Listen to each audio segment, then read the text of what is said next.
Middle-earth has always been a land of contrasts, light and shadow, hope and despair, kingdoms of beauty and realms of ruin. The elves built wonders like Gondolin and Rivendell. Men forged mighty realms such as Gondor and Rohan.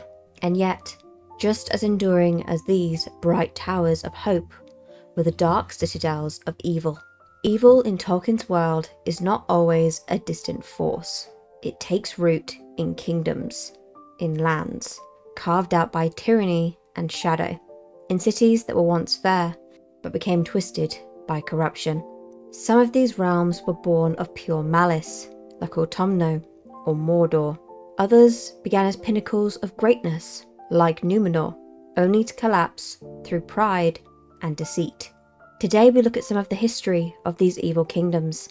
We'll look at their origins and examine their might at their peak, see how they became what they were, and follow them to their ultimate downfall. Let's begin with Utumno, the first fortress of darkness. Before the First Age, before the rising of the sun and moon, the world was still in twilight. The Valar, the powers of Arda, were shaping the land under the vision of Eru Ilúvatar. Yet, among them was Melkor, the greatest of the Angmar, who sought not harmony, but domination. Melkor delved deep into the northern wastes and carved out Utumno, a fortress so vast it seemed to stretch beneath the roots of the very earth. Its tunnels wound endlessly, its forges belched smoke and fire, and its pits echoed with screams. It was here that Melkor committed one of the greatest crimes in all of Arda's history. The elves, firstborn of Ilúvatar, awoke beside Lake Corvenin. In the shadows, Melkor's hunters prowled, capturing them. Those elves were dragged into Utumno's dungeons, where through torment, mockery, and sorcery, some say were twisted into orcs. The noble children of Ilúvatar were mutilated into creatures of hate. In this one act, Melkor forever scarred the world. But orcs were not the only monsters birthed in Utumno. Trolls lumbered forth, crude parodies of the Ents. Fell beasts, wolves, and countless horrors were shaped in its pits. Utumno was not just a fortress, it was a birthplace of corruption itself. At its height, Utumno's shadow stretched across the world. The light of the two lamps was darkened. The lands of Middle-earth grew cold and barren, and fear settled upon all living things. The Valar could not allow such evil to endure, and so came the war for the sake of the elves. The host of the Valar marched north in wrath. In a battle that shook the world, the land itself was torn apart. The Valar stormed Utumno, and in its deepest vaults they captured Melkor. Bound in chains, he was dragged to Valinor in defeat. Yet though Utumno was broken, its legacy lived on. Orcs, trolls, and other foul creatures survived. The scars it left on the world would echo in every age. Now let's look at Angband, the Iron Prison. Though Utumno was gone, its shadow was not. For long before its fall, Melkor had prepared a second fortress, Angband, the Iron Prison. In its early years, Angband was ruled by Sauron, Melkor's greatest lieutenant. But after Melkor's release from captivity and his eventual return to Middle-earth, Angband became his new seat of power. Above its gates rose Thangodrim, 3 mountains of black stones that vomited smoke and fire. Beneath them stretched a labyrinth of caverns, forges, and dungeons. From Angband, Morgoth waged war across Beleriand. It was from its gates that orc legions poured forth in endless waves. It was from its forges that Glorung, the father of dragons, first crawled into the light, scattering armies before its fire. It was in its dark halls that countless prisoners were tortured and enslaved, their cries echoing in despair. The first age of Middle-earth is defined by Angband's shadow. The Noldor, led by Fëanor and his sons, returned to Middle-earth to challenge Morgoth to reclaim the Silmarils. Their first great battle was fought against Angband's armies, and though they won early victories, Angband endured. Over the centuries, Angband seemed unassailable, even when the elves laid siege to it. Morgoth bided his time, and when he then struck, he struck with devastation. The Dagor Bagalak, the Battle of Sudden Flame, where rivers of fire poured from Thangodrim, and Gorung led Morgoth's host in a crushing assault. Angband was also the stage for one of the most legendary duels in all of Tolkien's lore, the High King Fingolfin's lone ride to its gates. In fury and despair, Fingolfin challenged Morgoth himself. They fought upon the plains of Angband, and though Fingolfin wounded Morgoth 7 times, he was slain. Yet, Morgoth bore those wounds forever, a reminder that not even the Dark Lord was not beyond hurt. Angband's final downpour came only in the War of Wrath.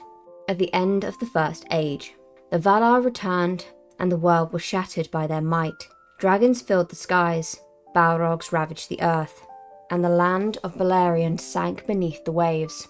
At last, Thangodrim was broken, Angband destroyed, and Morgoth cast into the void. But Angband's shadow lived on, its creatures, its evils, and its lieutenant Sauron endured. Now let's look at Númenor, the pride of men, and the island of doom. If Angband represents evil born of malice, Númenor represents the corruption of greatness. After Morgoth's defeat, the Valar rewarded the Edain, the noble houses of men who had fought alongside the elves.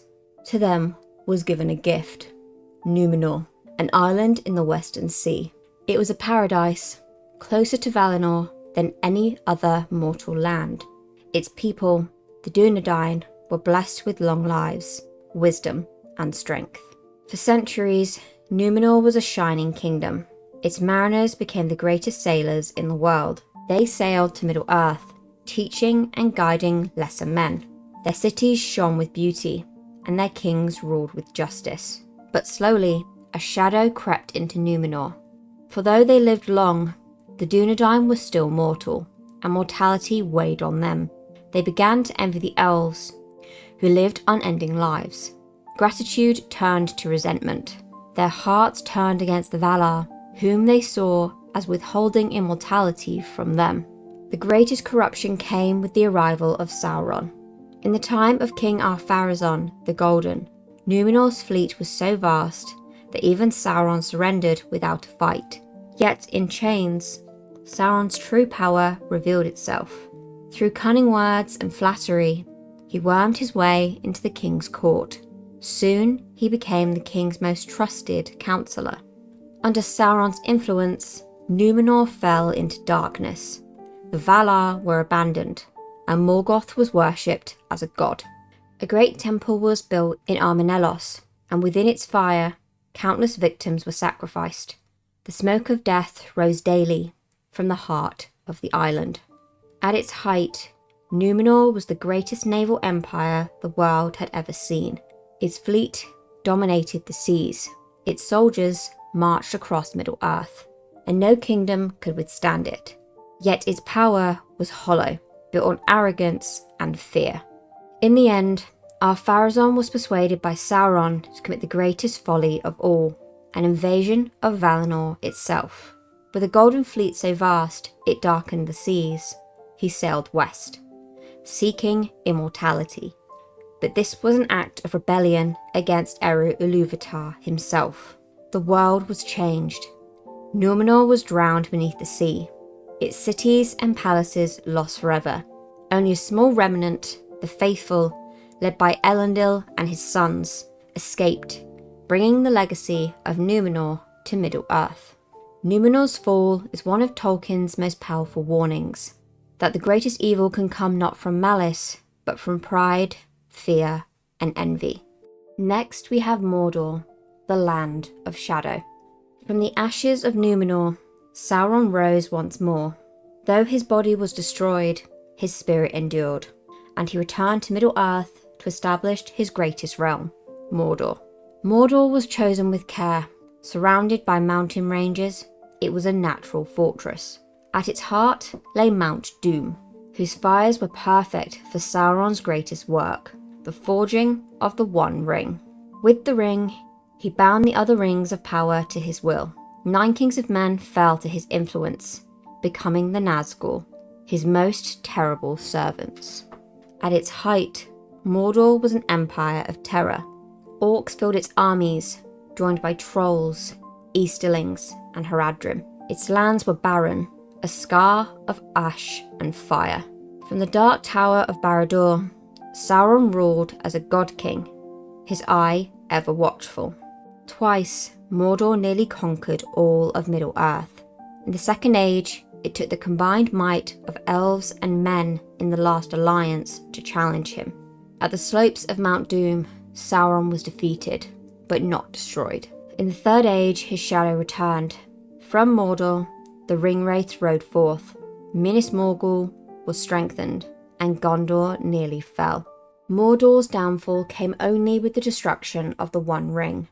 When Frodo and Sam reached Mount Doom, the ring was cast into fire, and in that instant, Barad-dûr collapsed. The Nazgul were destroyed, and Mordor was broken. Yet Mordor remains Tolkien's clearest vision of evil. A land not meant to sustain life, but only to serve, conquest, and domination. Now we look at Angmar, the Witch King's realm. While Mordor rose in the south, another dark kingdom rose in the north, Angmar. Founded in the Third Age by the Witch King, Lord of the Nazgul, Angmar was a realm built with one purpose: to destroy the kingdom of Arnor, the northern realm of the Dunedain. From his fortress at Khart Dûm, the Witch King unleashed centuries of war. Arnor was divided into 3 smaller realms: the Athedain, Cardolen, and Rhudaur, and the Witch King exploited these divisions mercilessly. Through alliances, betrayals, and military might, Angmar weakened Arnor piece by piece. At its height, Angmar commanded vast armies of orcs, trolls, and evil men. Its sorcery spread fear and despair. Towns were razed, fortresses toppled, and the Northern Kingdom fell into ruin. But Angmar's power provoked resistance. The elves of Lindon and Rivendell joined with the surviving Dunedain. Gondor sent aid. At the Battle of Fornost, Angmar was utterly defeated. The Witch King fled, vanishing into shadows, before eventually returning to Mordor. Angmar's ruins remain as a reminder of how fear and division can destroy even the proudest of kingdoms. And last but not least, we have Minas Morgul, the Dead City. The last of the great dark kingdoms is also the most tragic. For once it was not evil. Once it was Minas Ithil, the Tower of the Moon, built by Isildur as a shining defence against Mordor.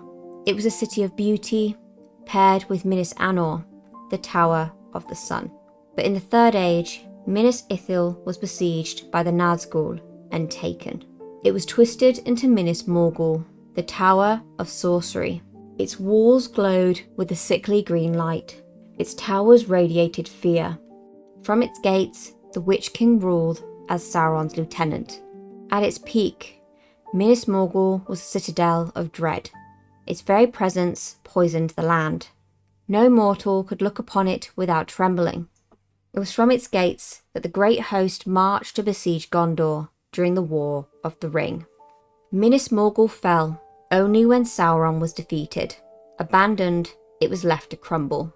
A reminder of how even the brightest light can be twisted into shadow. Each of these kingdoms tells a part of Middle-earth's history. Some were born of pure malice, others fell into darkness through pride and fear. But all of them shared the same fate: ruin. Tolkien's message is clear. Evil may rise, kingdoms will fall into shadow, and darkness may seem overwhelming. But in the end, evil consumes itself. It cannot last, the light endures. And though these kingdoms once cast vast shadows over Middle-earth, they're now only ruins, remembered not for their victories, but for their downfalls. That brings us to the end of today's video. Down in the description, you will find a link to my other channel, where if you enjoy Warhammer content, then I highly suggest you have a look, because over there we are building, painting, and we'll soon be battling Warhammer armies against each other. So if that sounds something you'll be into, then please have a look at that. Anyway, that'll be it from me today. Hope you have a wonderful day or night, wherever you are in the world. And as always, bye for now, guys.